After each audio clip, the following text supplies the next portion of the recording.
ان جماعتوں کی ہے جو یا تو کمیونزم اور سوشلزم کو عقیدتاً قبول کر کے خدا کے وجود ہی کی منکر ہیں، یا قرآن کے تا قیامت واجب العمل قانون ہونے کی یا حدیث رسول صلی اللہ علیہ وآلہ وسلم کے حجت ہونے کا انکار کرتی ہیں، یا انفرادی ملکیت کو مطلقاً ظلم قرار دیتی ہیں اور اس کے خلاف لوٹ مار کر کے دوسروں کے اموال اور جائیدادوں پر قبضہ کر لینے کو جائز قرار دیتی ہیں۔ وہ بلا شبہ قرآن و سنت کی باغی ہیں۔ ایسے لوگوں سے کسی قسم کا اشتراک عمل حدم اسلام کا مترادف ہے۔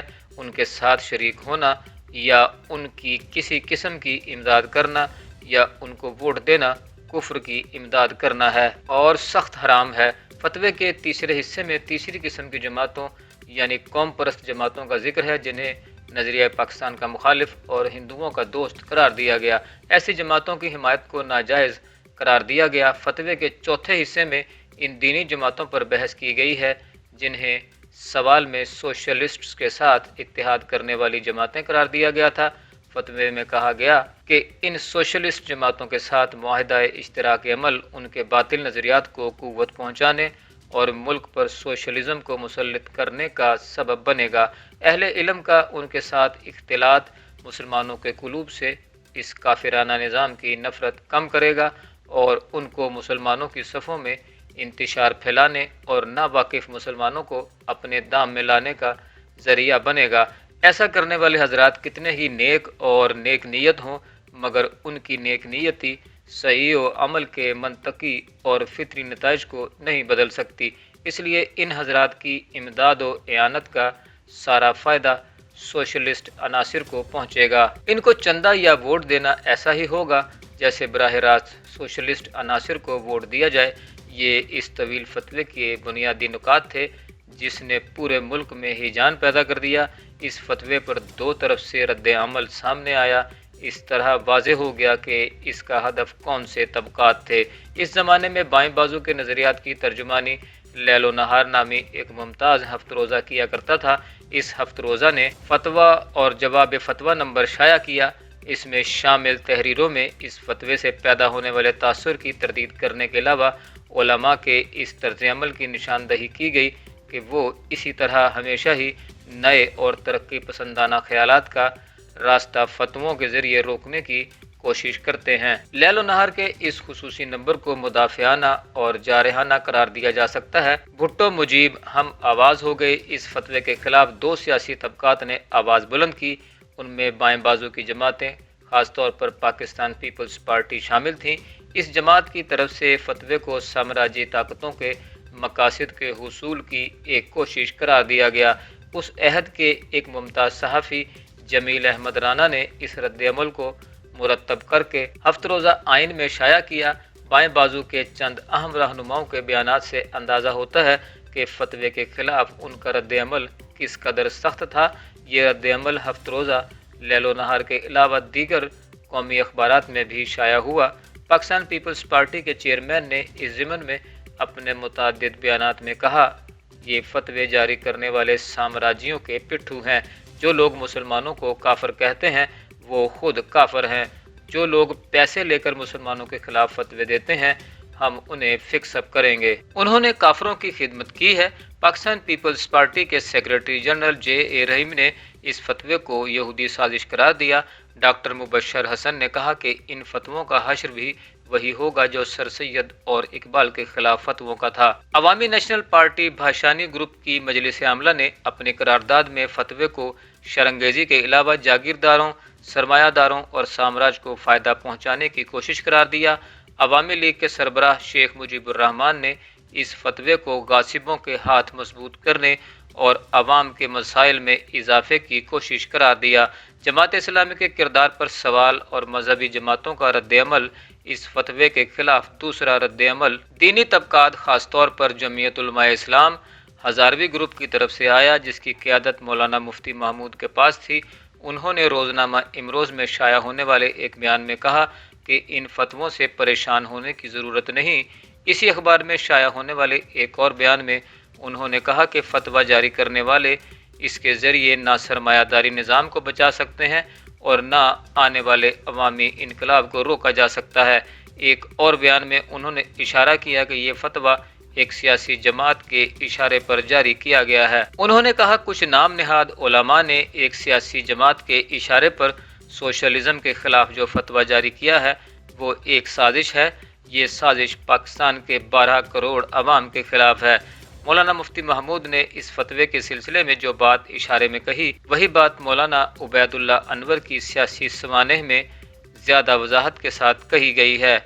امجد علی شاکر نے مولانا احتشام الحق تھانوی کے ایک خط کے حوالے سے لکھا ہے کہ یہ فتویٰ جماعت اسلامی کے اشارے پر لکھا گیا۔ پروفیسر سلیم منصور خالد اس دعوے کی تردید کرتے ہیں۔ ان کا کہنا ہے کہ اس فتوے پر جماعت اسلامی سے وابستہ کسی عالم دین کے دستخط نہیں ہے، اشارے کا تو سوال ہی پیدا نہیں ہوتا۔ اسی زمانے میں اسلامی نظریاتی کونسل کے رکن اور ممتاز عالم دین مفتی سیاح الدین کاکا خیل کا ایک طویل مضمون شائع ہوا۔ اس مضمون میں انہوں نے اس فتوے کو درست قرار دیا اور کہا کہ فتویٰ دینے والے علماء صاحبان علم اور صاحبان کردار شخصیات ہیں۔ یہ ممکن نہیں کہ وہ کوئی ہلکی بات کہیں یا کسی مفاد کے تحت دین کے مزاج کے خلاف کوئی بات کہیں۔ انہوں نے اپنے مضمون میں یہ گواہی بھی دی کہ اس میں جماعت اسلامی یا اس سے وابستہ کسی ذیلی تنظیم کے کسی رکن نے حصہ لیا یا کوئی کردار ادا کیا ہو۔ فتوے سے جماعت اسلامی کے تعلق اور دیوبند کے تھانوی مکتبہ فکر سے تعلق رکھنے والے علماء کے ذکر سے علماء کی وہ بہت بڑی تعداد پس منظر میں چلی گئی جنہوں نے اس فتوے پر دستخط کیے تھے۔ فتوے پر دستخط کرنے والے علماء کی ایک بڑی تعداد کا تعلق مشرقی پاکستان سے تھا، جبکہ دستخط کرنے والے علماء کی غالب اکثریت ایسے ناموں پر مشتمل ہے جن کی اپنی جداگانہ شناخت ابھی تک قائم ہے۔ نمایاں سنی علماء میں مولانا ظفر احمد عثمانی، امیر مرکزی جمعیت علماء اسلام، مفتی اعظم پاکستان مفتی محمد شفیع، مولانا احتشام الحق تھانوی، مولانا شاہ احمد نورانی، مولانا سید محمود احمد رضوی اور مولانا محمد بخش مسلم سمیت کئی درجن دیگر علماء شامل تھے، جبکہ نمایاں شیعہ علماء میں سید محمد دہلوی، علامہ ابن حسن جارچوی کے علاوہ بہت سے دیگر علماء شامل تھے۔ اس میں کوئی شک نہیں کہ انتخابات سے قبل یہ فتویٰ ایک بڑے ہیجان کا باعث بنا، لیکن انتخابی عمل کے مکمل ہونے کے ساتھ ہی اس کے اثرات زائل ہو گئے۔ امجد علی شاکر نے لکھا ہے کہ مولانا احتشام الحق تھانوی جو خود فتویٰ دینے والوں میں شامل تھے، ذوالفقار علی بھٹو کے اتحادی بن گئے اور ان کے پورے دور حکومت میں روت ہلال کمیٹی کے سربراہ رہے۔ اگر یہ فتویٰ اتنی جلدی اپنا اثر کھو بیٹھا تو کیا سبب تھا کہ انتخابات سے قبل رویوں میں اتنی شدت پیدا ہو گئی؟ جمعیت علماء اسلام فضل الرحمان کے مرکزی مجلس عمومی کے رکن مولانا محمود الحسینی نے بتایا کہ اس کا باعث انتخابی گہمہ گہمی اور سیاسی مفادات تھے۔ پاکستان پیپلز پارٹی نے اگر روٹی کپڑا اور مکان کا نعرہ لگایا تو جمعیت علماء اسلام کا نعرہ بھی اس سے مماثلت رکھتا تھا۔ جمعیت کا نعرہ تھا زمین ہاری کی، کارخانہ مزدور کا۔ اس کے علاوہ جمعیت کا بائیں بازو کے ایک معروف مزدور رہنما بشیر احمد بختیار سے اتحاد بھی ہو گیا تھا۔ یہ اتحاد بھی اس فتوے کا باعث بنا۔ ڈاکٹر جعفر احمد اس صورتحال کی ایک اور توجہ بھی بیان کرتے ہیں۔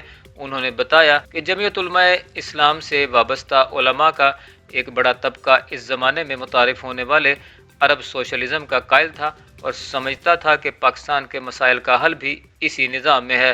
ڈاکٹر جعفر احمد کے تجزیے کی تصدیق جمعیت علماء اسلام کے ترجمان جریدے ترجمان اسلام کے مندرجات سے ہوتی ہے۔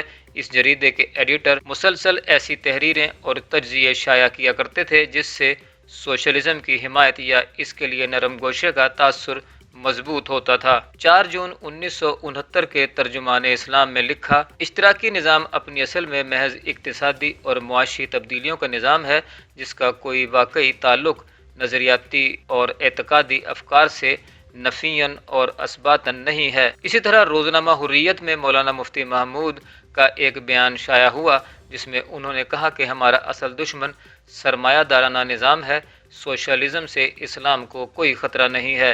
جس طرح فتویٰ دینے والے علماء نے حالات میں تبدیلی کے بعد فتوے کا ہدف بننے والی سیاسی قوتوں سے ہاتھ ملانے میں کوئی مذائقہ نہیں سمجھا، اسی طرح فتوے کا ہدف بننے والی جماعت جمعیت علماء اسلام نے فتویٰ دینے والوں کے ساتھ ربط ضبط بڑھانے میں